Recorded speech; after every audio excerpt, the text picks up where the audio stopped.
Okay, so in this video, what we are going to try to understand is what are the angles that a position vector makes with our different axes. So we'll have a few things which we need to keep in mind. First of all, the red line, the solid red line, not the dotted one, will represent our positive x-axis. Okay, so this is our positive x-axis. Then the blue line will represent our positive y-axis, and the green line will represent negative z-axis. This is negative z direction for us.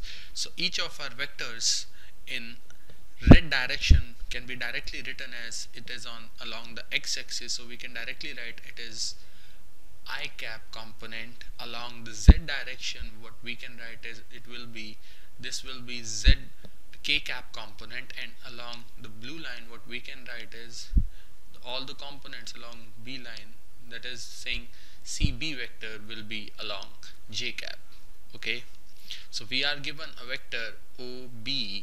We need to find what is the angle that this vector makes with our x-axis. First of all, x-axis के साथ क्या angle बनता है, हमें ये भी देखना है y-axis के साथ क्या एंगल बनता है, which we have smartly made out here.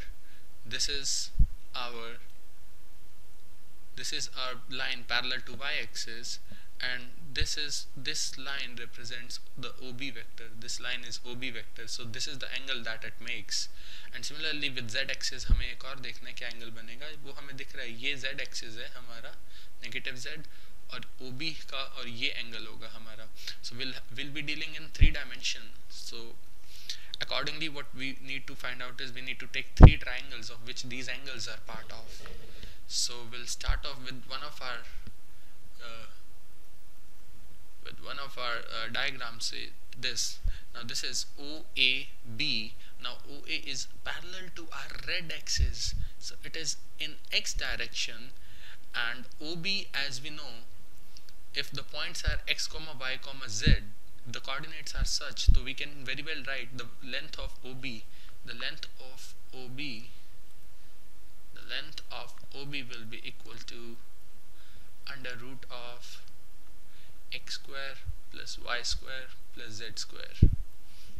So in triangle OBA, we can see in triangle OBA we can clearly see that OA and AB are perpendicular to each other, so we can clearly write the cos of alpha will be written as, what is base? Now base OA is nothing but the x component, but it is the x-intercept that the perpendicular from our point that makes on the x-axis. So this complete is nothing but this is x. So the cos alpha can be written as x divided by OB. So this is directly follows from our figure. Okay, so angle made with x-axis alpha can be directly written as cos inverse x by OB. Similarly, we need to find our different angles with other dimensions as well. So this was with your x-axis. Similarly, what we need to find is with z-axis. We'll first find with the z-axis. So we see a triangle OBE. In triangle OBE, we see BE is perpendicular to EO. So we can very well write, moving on to our other triangle,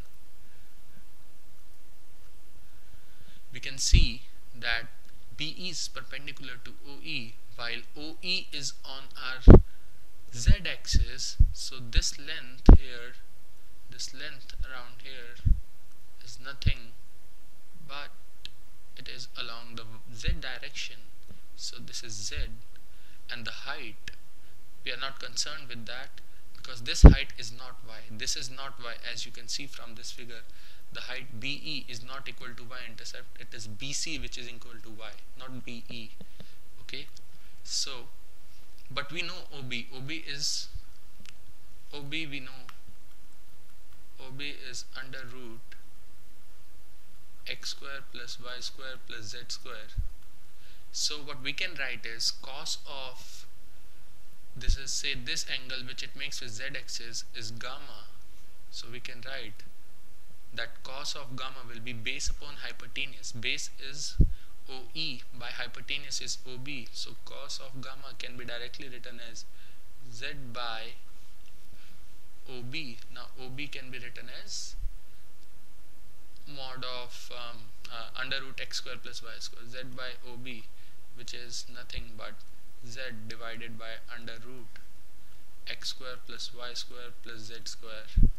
So gamma would be cos inverse z divided by under root of x square plus y square plus z square. ये भी आ जाएगा. Similarly, we can also find out for our what is the angle made by OB with y axis.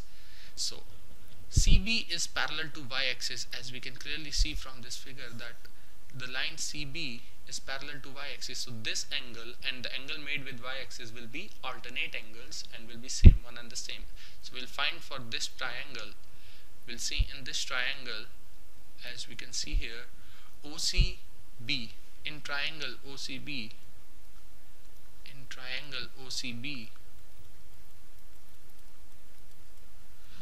if I can say this is the angle made with the y axis, let's say it's beta, तो हम ये कह देंगे कि that cos of beta should be nothing but base, which is BC divided by hypotenuse, which is OB in this triangle OB.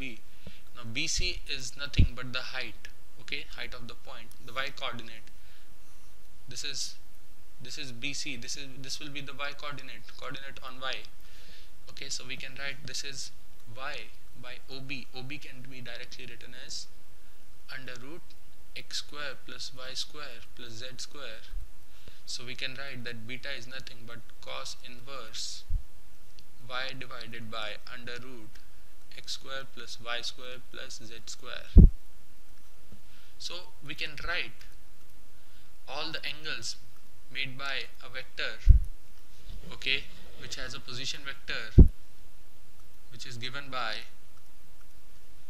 if any position vector is given by xi cap plus yj cap plus zk cap, and it makes alpha angle with x axis, beta angle with y axis, and gamma angle with z axis, we can clearly write that cos of alpha, the cos of alpha would be x by OB.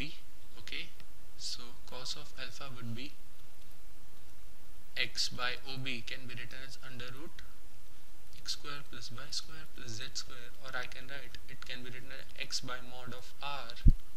Similarly, cos of beta can be written as y divided by under root x square plus y square plus z square, which can be written as y divided by mod of r.